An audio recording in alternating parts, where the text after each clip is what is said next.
கோவையில் நேஷனல் சிலம்பம் மற்றும் sports academy சார்பாக 2வது தமிழ்நாடு சிலம்பம் சாம்பியன்ஷிப் போட்டி நடைபெற்றது. இதில் தமிழகத்தின் பல்வேறு பகுதிகளில் இருந்து மாணவ மாணவிகள் உட்பட 1000க்கும் மேற்பட்டோர் கலந்து கொண்டனர். தேசிய சிலம்பம் மற்றும் ஸ்போர்ட்ஸ் அகாடமி சார்பாக 2வது தமிழ்நாடு சிலம்பம் சாம்பியன்ஷிப் போட்டி கோவை SNS கல்லூரி வளாகத்தில் நடைபெற்றது. முன்னதாக நடைபெற்ற துவக்க விழாவில் நேஷனல் சிலம்பம் மற்றும் ஸ்போர்ட்ஸ் அகாடமியின் நிறுவனர் நந்தகுமார் தலைமை தாங்கினார். சிறப்பு விருந்தினராக கெயின் ஹோம்ஸ் லேண்ட் டெவலப்பர்ஸ் நிறுவனத்தின் நிர்வாக இயக்குனர் கணேஷ்குமார் கலந்து கொண்டு போட்டிகளை துவக்கி வைத்தார்.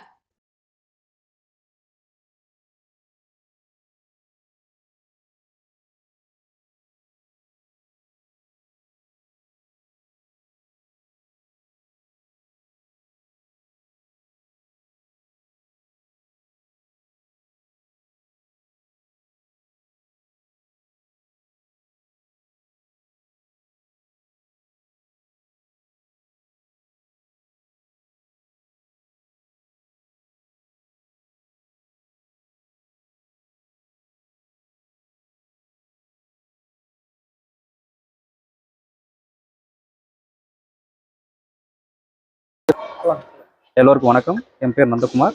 நான் நேஷனல் சிலம்பம் அண்ட் ஸ்போர்ட்ஸ் அகாடமியோட ஃபவுண்டர். இப்போ பார்த்தீங்கன்னா நம்ம அகாடமி சார்பாக 2வது மாநில சிலம்ப போட்டி நம்ம கோயம்புத்தூர் SNS இன்ஸ்டிடியூஷன் வளாகத்தில் நடைபெற்று கொண்டிருக்கிறது.